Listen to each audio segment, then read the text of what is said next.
শ্যামার এই বাড়াবাড়ি মা কোনো দিনও সহ্য করবে না। কিন্তু তাতে আমার কি লাভ দিশা? আরে দূর বোকা, তোরই তো লাভ।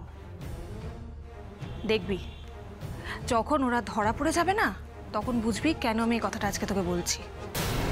যখন নাটকটা একেবারে জমে উঠবে, শ্যামার লাইফটা একদম দুর্বিষহ হয়ে উঠবে।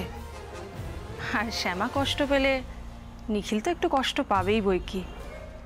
আর নিখিলের এই কষ্টে মলম যে তোকেই লাগাতে হবে তিতির। নিখিলকে পাওয়ার জন্য আমি সবকিছু করতে পারি দিশা। তুই যা বলবি সবকিছু। ওকে দিশা, আই এম অন। গ্রেট, তাহলে পরে কথা হচ্ছে, কেমন? Best of luck.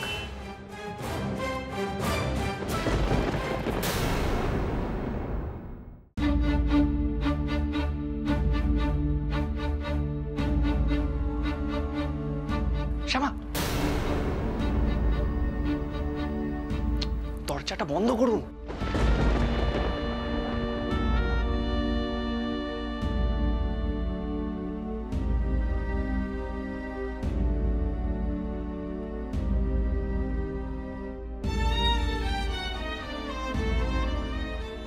আপনাকে এখানে আসতে কেউ দেখেনি তো?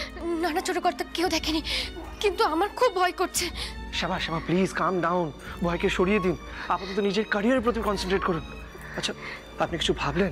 মানে কি বলে রোজ বেরোবেন, কিছু ভাবলেন আপনি? না, তেমন কিছু ভাবিনি, তবে একটা কাজ করা গেলেও যেতে পারে। কি শ্যামা, কি বলুন আমাকে। স্বামীর মঙ্গল কামনায় 1 মাসের একটা ব্রত আছে।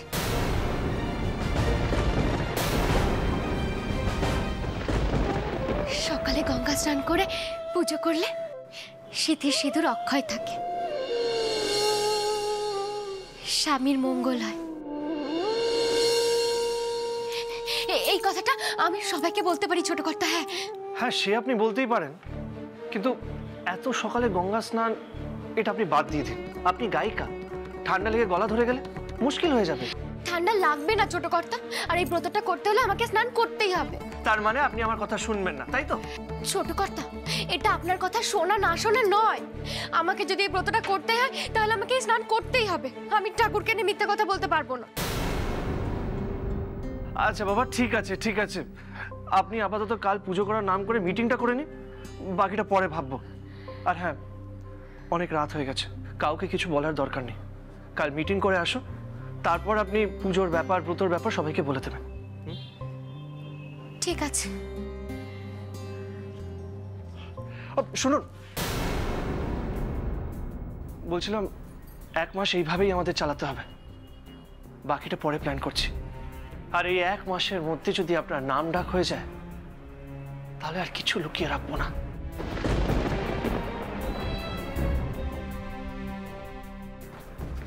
মাকে সব সত্যি কথা বলে দেবো। আমিও তো সেই দিনটার জন্যই অপেক্ষা করছি ছোট কর্তা। কর্তা মাকে কবে সব কথা বলতে পারবো।